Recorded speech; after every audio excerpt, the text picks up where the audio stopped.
Welcome to the Whiskey Bowl. I'm Daniel. I am Rex. This is a gift from patron saints Jay Hudgens and Arcana Patel. Jay Hudgens and Arcana Patel. You patron saint of whiskey.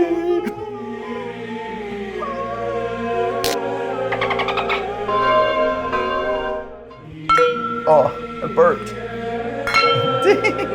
Ow. Did you sully the patron saint? I did. I hiccup burped, which With is your- like the worst kind. Your old man gastrointestinal issues. Yeah. So this is a weird one, and I can't figure it out. Yeah. They call this Slaughterhouse Slaughterhouse. American Whiskey. Slaughterhouse. This is a brainchild of a winery that is sourcing whiskey. They don't say where from. Okay. But they do say from Southeast America. So they work with distilleries to source a whiskey. Yeah. But they are a winery and winery people. And so they bring it into California and finish it in wine barrels. Yeah. Right? Now, Yeah. according to the law, that would be a whiskey finished in wine barrels. Right. But they simply call it American whiskey. So I can't tell if they're going for like the broader definition of a generic whiskey. Yeah. But technically a finishing makes it a distilled spirit specialty.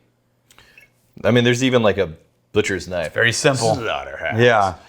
But supposedly this is 85 corn, 8 wheat, 6 rye, 1 malt of barley. So it's a 4-grain whiskey. I gotta tell you. I'm gonna tell you right now. You said winery, and immediately, my experience with winery, they started with wineries, and it's either going to be a disappointment or really good. Really good. I rarely have a winery whiskey. This is sourced though. That's middle of the ground, yeah. I rarely have a winery whiskey where it's right down the middle of the road. Feels Usually, like they sourced Okay. to solve that problem. Okay. Like they found somebody who was good at the other part. Right. And then brought it to them. And because what I have found is when they let the whiskey people do the whiskey thing, Yeah. that wine people bring a really interesting and fascinating palate to whiskey. Sometimes. And they can Yes. tease out interesting parts of the whiskey Yes. with their wine experience and knowledge. It's either that or they're making something and Cover it up. And it was like an afterthought. Yeah. And it's not the thing that they're most interested in. But it's either afterthought stuff that's kind of disappointing or damn, that's an interesting angle on whiskey. These people obviously know how to work with flavors and have a palate. But this is sourced, so who knows? The company's called the Splinter Group and originally worked with David Finney. But these are Bordeaux cask finished. Okay. That is if you put Not- this under my nose, I would have told you bourbon. Yeah, 9 years old according to their website. 9 9 years years old old. Wow. before they put it in a wine cask. Ah, so they finished it in a wine. And it wine cask. smells like an oaky bourbon. Yeah, very Like, this doesn't smell like a hack job finish. a fruity oaky bourbon for sure. The cherries and strawberries, ripe. It's not too super tart strawberries, but like Yeah. the sweet ripe strawberries. What Whenever would it's a done Californian consider to be Southeast America? It's not, I'm thinking Alabama because I'm from Texas. like But it's Flor- not going to be Alabama. Florida. Do they consider Tennessee and Kentucky to be Southeast I think Texas? that's East Coast. Is that East Coast? It's or is not that on the Central? coast though. The Southeast is. They Southeast? could be saying this is Kentucky or Tennessee. No, they wouldn't say Southeast. It's California. I wouldn't put anything past them. But I think the thing, the fruitiness, the cherry, the strawberries, it's almost like jammy in its richness and intensity. Yeah, I agree. I wonder if that's what the wine exploded out of the nose. Mm-hmm. I like the nose. I do. I'm not saying there's anything in here I would pick up as like, this is a wine finish. Nope. This is just a dense bourbon nose. Yeah, absolutely. Honestly, what I'm getting from the nose so far, pleasantly surprised because I see Slaughterhouse and Butcher Knife and Sourced. And Seems, kind of hard to tell where it's from. I was like, all right, well, we'll see. Kitschy. Really nice nose, though. yeah, it seems like it could be kitschy. Yeah, Oh, I like that. that's really good. Immediate first impression. It's really good. Yeah, it's really good. There's a lot going on there, too. Hang on. Yeah. That's Like 4 things happened all at once, and I'm not sure which one to talk about. Yeah. Brownie, yeah. a cherry. You A ever get- buttery caramel? You ever get the triple chocolate dessert at a restaurant and it's got like cherries on top or a cherry sauce layer? Yeah.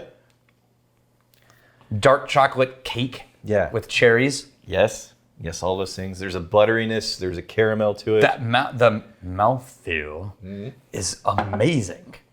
Slightly less rich on the second approach. It does calm down a little, but I think this is someone who was going after mouthfeel Yeah. as much or more than nose.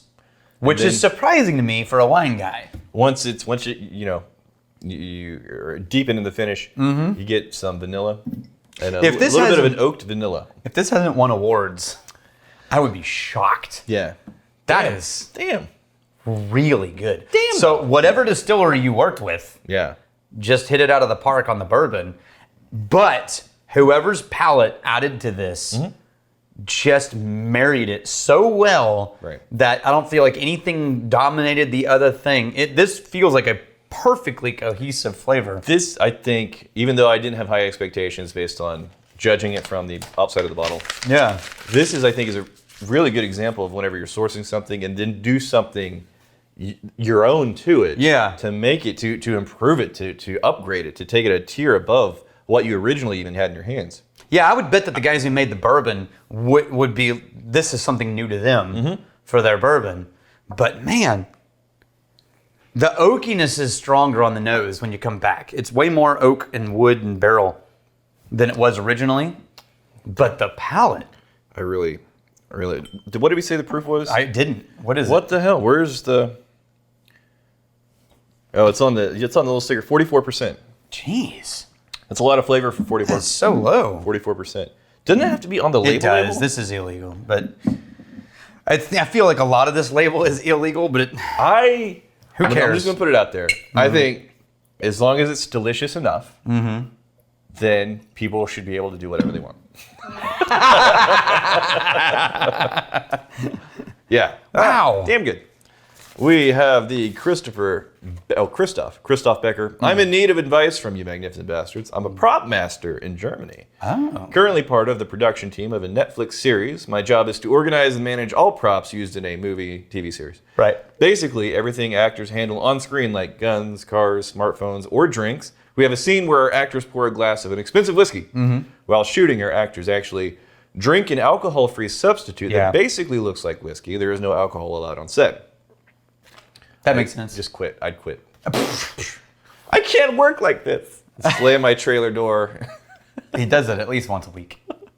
You're trampling my muse. Yeah, unfortunately, his trailer is a horse trailer that we never cleaned out.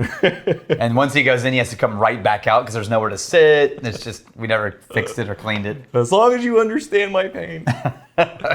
So I need to get the whiskey out of the original bottle, the substitute fluid in the bottle, and after shooting, the whiskey back in the bottle. Yeah. All without ruining the whiskey. Do you guys have a good idea how to clean the bottle before getting the whiskey back in the bottle? Thanks in advance. Yeah. Just what we did a whole episode on cleaning flasks that I think will be right on with this. And what we basically found was just water did as much as anything else did. But if you want to get like crazy with it, Yeah. in that episode, How to Whiskey Flask, there is a little bit of a little substance in there you can put in there that'll make it. Yeah, that's what we use to clean. It's what brewers use to clean out things. Yeah. And that's what we use to clean some of our What equipment. is Star Sand? Yeah, Star Sand. And it's just a purification type. I'm gonna tell you right now though, for your purposes, that is overkill. It's way overkill. Water would be fine. And- but you're going to need to do at least half a dozen rinses. So assuming the fake whiskey is just like water and a couple of drops of caramel food coloring. Yeah. Brown food. You're probably fine. Yeah, that's not going to really like throw off the flavors. Just once you use the fake stuff, empty it out, rinse it a couple of times, shake the bottle, rinse it out, and then put in the whiskey. You should be fine. Yeah. If you want to get really hardcore about it, let the bottle dry inside so you're not adding water droplets to that whiskey. No, definitely do that. Yeah. But also, what you dump it into matters. And honestly, I would just say get another whiskey bottle Glass. with a good cork because it's already made for that. Glass. So just And a little- funnel it into an old whiskey bottle of some other whiskey, and don't forget that empty Jack Daniels is actually an expensive whiskey. Good luck on the Netflix thing there. That's cool. John Glassbrenner, I told my wife, I had a nightmare last night. She sympathized until I told her my nightmare was that I threw a party like when I was in college. And I woke up in the morning and my best bottles of whiskey were missing, and left in its place was college liquor like Jaeger, Meister, Fireball. and Schnapps.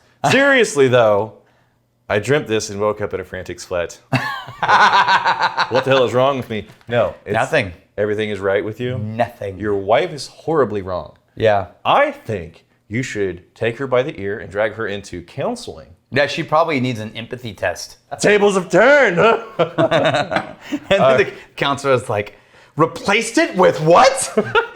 And she's like, oh, Lord. Let's get like a bartender to sit down in an office. Yeah. It's like one of those old, like, what do you call the con artist things? Where all the signs on the wall are, and there's a door with a lot of noise behind it. You open, it's just a cassette tape playing. Oh, yeah. The sounds of an office warehouse. Yeah. So, hey, so after this, I want to talk to you about a thing because this made me. This is good. It's Okay. Here's the fighting, stealing, drink. If you fight me, a fight for a friend. Steal, may you steal your lover's And heart. if you drink, may you drink with us.